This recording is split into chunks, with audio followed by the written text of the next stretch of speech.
সরস্বতী উপলক্ষে কম্পাসকে নিজ হাতে সাজিয়ে দেয় বিহান, আর ওটা দেখে কান্নায় ভেঙে পড়ে মোনালিসা। হ্যাঁ বন্ধুরা, এমনটাই দেখা যাবে। বিস্তারিত জানতে ভিডিওটি না টেনে সম্পূর্ণ দেখতে থাকুন। গল্পের শুরুতেই দেখা যাবে বিহান যখন কম্পাসের প্রতিভা দেখে মুগ্ধ হয়, যে কম্পাস নিজ হাতে নিজের দায়িত্ব মেনে সে এত সুন্দর একটি মূর্তি বানিয়েছে। রোবট মূর্তিটা দেখে বিহান সত্যি অবাক হয়ে যায় আর বলে যে কম্পাস এতটা কি করে সম্ভব, যে এইটুকু সময়ের মধ্যে কম্পাস এত কিছু তৈরি করে ফেললো।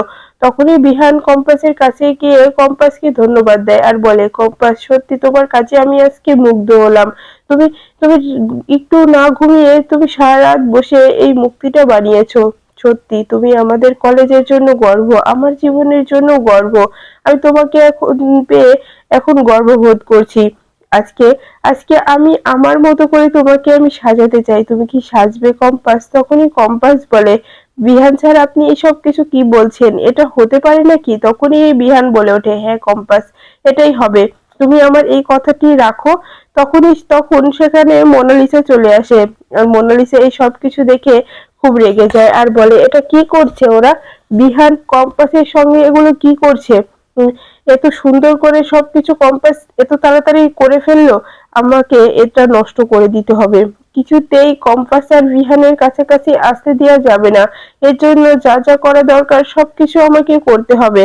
খুব গুরুত্বপূর্ণ করে এগুলো করতে হবে।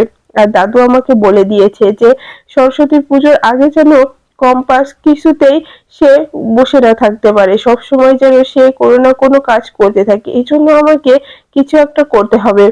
এরপরেই দেখা যায় যে বিহান মোনালিসাকে দেখে বলে যে, মোনালিসা দেখেছো কম্পাস কত সুন্দর করে এই প্রতিমাটা বানিয়েছে। আসলে ওর প্রতিভাটা দেখে আমি মুগ্ধ হয়েছি, যে ও এত সুন্দর করে এত নিখুঁত ভাবে এই মূর্তিটা বানিয়ে দিয়েছে। তখনই মোনালিসা মুচকি হেসে বলে যে, হ্যাঁ ঠিক বলেছো বিহান, আমাদের কম্পাস সত্যি অনেক অনেক প্রতিভা আছে ওর মধ্যে, না হলে কি এত সুন্দর করে প্রতিমাটা বানাতে পারে?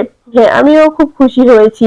এরপরেই দেখা যায় যে কম্পাসকে নিয়ে বিহান বাড়ির দিকে রওনা হয়। তখনই মোনা বলে, এখনই চলে যাচ্ছ বিহান?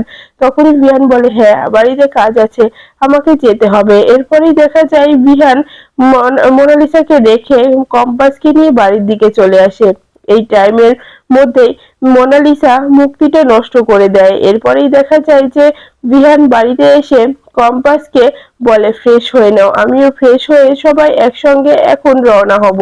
এরপরেই দেখা যায় যে কম্পাস যখন ফ্রেশ হয়ে এসে শাড়ি পরতে থাকে, তখন সে আর শাড়ি পরতে পারছিল না। তখনই সেখানে বিহান এসে বলে, কম্পাস আমি তোমাকে শাড়িটা পরিয়ে দিচ্ছি। তখনই কম্পাস বলে, কি বলছেন বিহান স্যার, তা কি করে হয়? আপনি শাড়ি পরিয়ে দেবেন? না না, এটা হতে পারে না, আপনি এখন এখান থেকে আসুন, আমি একাই পেরে যাব, আমি একাই করে নেব, আপনাকে সাহায্য করতে হবে না। তখনই বিহান বলে, মোর কম্পাস এত এত কথা বলো কেন তুমি? আমি তো বলছি আমি সাজিয়ে দিচ্ছি, তারপরে এত কথা কেন বলছো?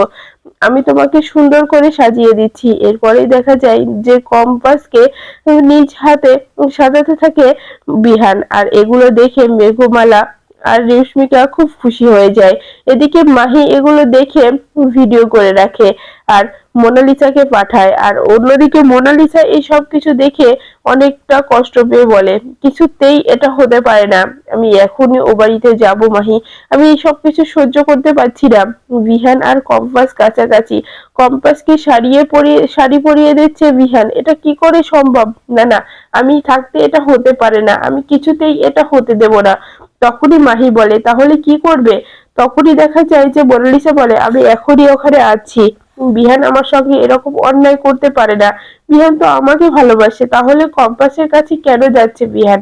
কিছুতেই আমি এটা হতে দেব, বিহান শুধু আমার, বিহান আমারই থাকবে, আমি বিহানকে অন্য কারোর হতে দেব না, কিছুতেই না। বিহান কেন অন্য কারোর হবে? এরপরে দেখা যায় যে অন্যদিকে বিহান কম্পাসকে সাজানোর সময় বলে যে, কম্পাস কোনো সমস্যা হলে আমাকে বলতে পারো। তখনই কম্পাস বলে ওঠে, না না বিহান ছাড়া আমার কোনো সমস্যা হচ্ছে না, আপনার যেভাবে ভালো মনে হচ্ছে সেভাবেই আপনি আমাকে সাজিয়ে দিচ্ছেন, সাজিয়ে দিন, আমার কোনো আপত্তি নেই এতে। আমি তো সাজগোজের অত কিছু বুঝিও না, আমি সাজাটাও অত বেশি পছন্দও করি না। আপনার যেভাবে ভালো লাগছে আপনি সেভাবেই করুন। এরপরেই দেখা যায় বিহান সাজানোর সময় মোনালিসা চলে আসে আর বলে, বিহান এগুলো কি করছো তুমি? তুমি এগুলো করতে পারো না। তখনই বিহান বলে, তুমি এখানে কেন এসেছো মোনালিসা? আর তোমাকে কে বললো আমি কম্পাসকে সাজিয়ে দিচ্ছি? সবসময় এত বাড়াবাড়ি কিন্তু ভালো লাগে না। তখনই মোনালিসা বলে, বিহান আমিও থাকতে পারছি না। তুমি তুমি আমাকে ছেড়ে এই কম্পাসের কাছে চলে যাচ্ছ, তুমি আমাকে ছেড়ে এই কম্পাসকে এই কাছে টেনে নিচ্ছ, কম্পাসকে শাড়ি পরিয়ে দিচ্ছ, সেটা আমি কিছুতেই দেখতে পারবো না। তুমি আমাকে ভালোবাসো, তুমি আমাকে কথা দিয়েছিলে তুমি আমার সঙ্গে থাকবে, তাহলে আজকে কম্পাসকে কাছে টেনে নিচ্ছ কেন? আমি বাঁচবো না বিহান, আমি নিজেকে শেষ করে দেব যদি এরকম কিছু হয়। তখনই বিহান বলে, মোনালিসা এখান থেকে তুমি এখন আসতে পারো, এটা বাড়ি, আর কম্পাস আমার স্ত্রী, আমি আমার স্ত্রীকে সাজাতেই পারি, তাই আমি তোমাকে কৈফিয়ত দিতে পারবো না। তখনই মোনা বলে, আমি এটা কিছুতেই মেনে নিতে পারবো না। তখনই মাহি মোনাকে বোঝাতে থাকে যে, মোনাদি এখান থেকে চলো, মোনাদি এরা তোমাকে অপমান করবে। আর দাদা ভাই তুই কেমন রে, তুই মেয়েটাকে এত কষ্ট দিচ্ছিস কেন?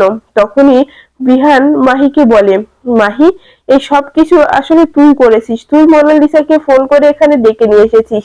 তখনই মাহি ভয় পেয়ে বলে, না না দাদা ভাই, দেখ ছোট ভাই আমি এসব কিছু করিনি, তুই আমাকে কেন দোষী করছিস? তখনই দেখা যায় বিহান বলে, হ্যাঁ আমি খুব ভালো করেই জানি। সেই মুহূর্তে সেখানে সবাই চলে আসে। তখন ঋতুজা বলে, এখানে কি হচ্ছে? তখনই দেখা যায় যে বিহান বলে যে, এই যে সবকিছু তো দেখতেই পাচ্ছ। তখনই ঋতুজা বলে, মোনালিসা তুমি এখানে কেন? আর যেখানে বিহান আর কম্পাসের এটা বেডরুম, তাহলে এখানে তুমি আসলে কেন? তখনই মোনালিসা বলে, কম্পাস আমাকে কথা দিয়েছে সে বিহানের সঙ্গে থাকবে না, বিহানের সঙ্গে থাকে না, তাহলে ওদের বেডরুম হলো কি করে? আমি এখানে থেকে যাব না, কারণ আমি বিহানকে ভালোবাসি, বিহান আমাকে ভালোবাসে। আর বিহান কম্পাসকে কাছে টেনে নিচ্ছে, কম্পাসকে সাজিয়ে দিচ্ছে, শাড়ি পরিয়ে দিচ্ছে, আমি এই সব কিছু মেনে নিতে পারবো না, কিছুতেই মানবো না। তখনই ঋতুজা বলে, মোনালিসা তুমি এখান থেকে আসো, তোমাকে কতবার বুঝিয়েছি বলো যে বিহানের বিয়ে হয়ে গেছে, বিহানের স্ত্রী কম্পাস ওরা ভালো আছে, তুমিও ভালো থাকো না, তুমি অন্য কাউকে বিয়ে করে সুখে সংসার করো না, তুমি কেন বিহানের জীবনটা নষ্ট করতে আসছো? বিহান আর কম্পাস খুব ভালো আছে, তোমার এখানে কোনো এন্ট্রি নেই, তুমি এখান থেকে চলে যাও। তখনই মোনা বলে, আমি এখান থেকে যাব না, আমি বিহানকে ছাড়া বাঁচবো না আন্টি। তখনই দেখা যায় যে মাহি বলে, জেম্মা তুমি মেয়েটাকে এত কথা শুনিও না জেম্মা। তখনই দেখা যায় ঋতুজা বলে, মাহি তোমাকে আমি অনেকবার বুঝিয়েছি কিন্তু আর বুঝাবো না, তুমি যে অন্যায়গুলো করছো এর শাস্তি কিন্তু এবার তোমাকে আমি দিয়েই ছাড়বো। এই বলে মাহিকে কষে এক চড় মারে ঋতুজা আর বলে যে, ওকে এখানে খবর দিয়ে নিয়ে আসার পিছনে একমাত্র তুমি দায়ী, তুমি মোনালিসাকে ফোন করে এখানে ডেকে নিয়ে এসেছো মাহি, আমি তোমাকে ক্ষমা করব না। তুমি বাড়ির বিষয়টা বাইরে নিয়ে যাও, তোমার এত কি সম্পর্ক ওর সঙ্গে? আর এই যে মোনালিসা, তুমি আর কখনো মাহির সঙ্গে কথা বলবে না। মাহির হাতের ফোনটাও কেড়ে নিতে যায় ঋতুজা। তখনই মাহি বলে যে, জেম্মা আমি আর কিচ্ছু করব না, তুমি আমার ফোনটা নিও না জেম্মা। তখনই ঋতুজা বলে, এই শেষ সুযোগ তোমাকে দিচ্ছি মাহি, এরপর কিন্তু আর তোমাকে সুযোগ দেওয়া হবে না। যদি এর মধ্যে তুমি নিজেকে শুধরে দিতে পারো তাহলে শুধরে নেবে, আর যদি তা না করতে পারো তাহলে কিন্তু খুব খারাপ হয়ে যাবে। তুমি তোমার জেম্মাকে জানো, সে রেগে গেলে কতটা ভয়ঙ্কর হতে পারে। আসলে দোষটা আমার, আমি তোমাকে বেশি স্বাধীনতা দিয়ে ফেলেছিলাম, এজন্যই তুমি এরকম একটা অমানুষ তৈরি হচ্ছ। দুই ভাই বোন, কোনো কাজ নেই, কোনো কিছু নেই, শুধুমাত্র কম্পাসের পিছনে পড়ে থাকা, আর কম্পাস আর বিহানের সব কথা মাহির কানে দেওয়া না, এটা আমি ছুটাচ্ছি, আমি আর এসব কিছু সহ্য করব না। তখনই কম্পাস বলে, মা থামো, থাক এসব কিছু আজকে অন্তত বলার কোনো দরকার নেই, আজকে পুজো নিয়ে আমরা আনন্দ করতে চাই, এত এত রাগারাগি করতে চাই না মা। তখনই দেখা যায় ঋতুজা বলে, হ্যাঁ কম্পাস সেটা নিয়েই তো ভাবছিলাম, কিন্তু দেখো না এখানে কি হচ্ছে, এগুলো দেখি কি মাথায় কোনো কাজ করে? আমার একটু ভালো লাগে না এই সব কিছু। তখনই দেখা যায় যে মোনালিসা ওখান থেকে কান্না করতে করতে চলে যায়।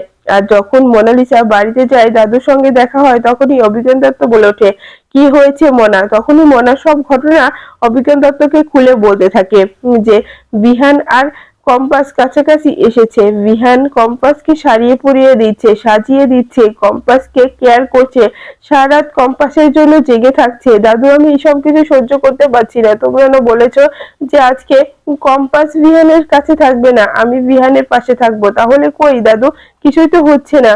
কম্পাস আর বিহান তো এক হয়ে যাচ্ছে। আমি কিছুতেই এই সবকিছু মেনে নিতে পারবো না দাদু, তোমরা কিছু করো। না হলে কিন্তু আমার যা করার আমি করবো। আমি কিন্তু নিজেকে শেষ করে ফেলবো, আমি কিন্তু সুইসাইড করে ফেলবো। তখনই দেখা যায় যে অভিজ্ঞান দত্ত বলে ওঠে, না মোনা, তুই আমার একমাত্র নাতনি, তুমি এসব কিছু করতে পারো না। ওই ছেলেটার জন্য তুমি নিজেকে শেষ করতে পারো না। আমি তো বলেছি যে যে করে হোক বিহানের সঙ্গে তোমারই বিয়ে হবে, আমি তোমারই বিয়ে দেব, কারণ তোমার বিয়ে দেওয়ার জন্যই তো এত কিছু করছি, এত লড়াই করছি। এই জন্য অখিলেশ তো আমাকে কথা দিয়েছে তার ছেলের সঙ্গে তোমাকে যেভাবেই হোক বিয়ে দেবেই। তাহলে এত কথা কেন বলছো? তখনই মোনা বলে যে দাদু আমি আর সহ্য করতে পারছি না। আমি যত দিন যাচ্ছে ততই দেখছি বিহান আর কম্পাস কাছাকাছি। যদি বিহান একবার কম্পাসকে ভালোবেসে ফেলে তখন কি হবে? কারণ কম্পাস তো সে অনেক বুদ্ধিমতী। তুমি জানো কম্পাস কত সুন্দর করে মূর্তিটা বানিয়েছিল। ওই প্রতিমাটা দেখে তো বিহান হয়তো অবাক হয়ে যেত, কিন্তু দাদু আমি সেটা নষ্ট করে দিয়ে এসেছি। তখনই দেখা যায় যে অভিজ্ঞান দত্ত বলে ওঠে, একদম ঠিক কাজ করেছো মোনা। আমিও এটাই চেয়েছি যে ও এত ভালো করে প্রতিমাটা বানিয়েছে না, ওর প্রতিমাটা নষ্ট হয়ে গেছে, ওর আরেকটু সময়ের দরকার ছিল। এখন ও আর বেরোতে পারবে না, এখন আবার ওকে প্রতিমাটা বানাতে হবে। তুমি চিন্তা করো না, সবকিছু ঠিক হয়ে যাবে। তখনই দেখা যায় যে মোনালিসা বলে, দাদু খুব তাড়াতাড়ি তুমি আমার আর বিহানের বিয়েটা দিয়ে দাও, তাহলে কম্পাসকে আর সহ্য করতে হবে না। না হলে কম্পাসকে এই পৃথিবী থেকে সরিয়ে দাও। কম্পাসকে আমি আর সহ্য করতে পারছি না। ওর জন্য আমি আর বিহান আলাদা হয়ে গেছি। বিহান আমার সঙ্গে ভালোভাবে কথাও বলে না। আমি আর এগুলো নিতে পারছি না দাদু। তখনই অভিজ্ঞান দত্ত বলে ওঠে, আমাকে আর একটু সময় দাও মোনালিসা, তার মধ্যে আমি সবকিছু করে ফেলবো। তুমি এতটা চিন্তা করো না। আমি তো তোমাকে কথা দিচ্ছি যে আমি যত তাড়াতাড়ি সম্ভব আমি তোমার আর বিহানের বিয়েটা দিয়ে দেব। তুই শুধু আমার উপরে একটু ভরসা রাখো। হ্যাঁ বন্ধুরা, এই ছিল আজকের আপডেট। ভিডিওটি কেমন লাগলো কমেন্টস করে জানাতে ভুলবেন না। পরবর্তী আপডেট পেতে চাইলে চ্যানেলটি সাবস্ক্রাইব করে পাশে থাকা বেল বাটনটি অন করে রাখুন। ধন্যবাদ।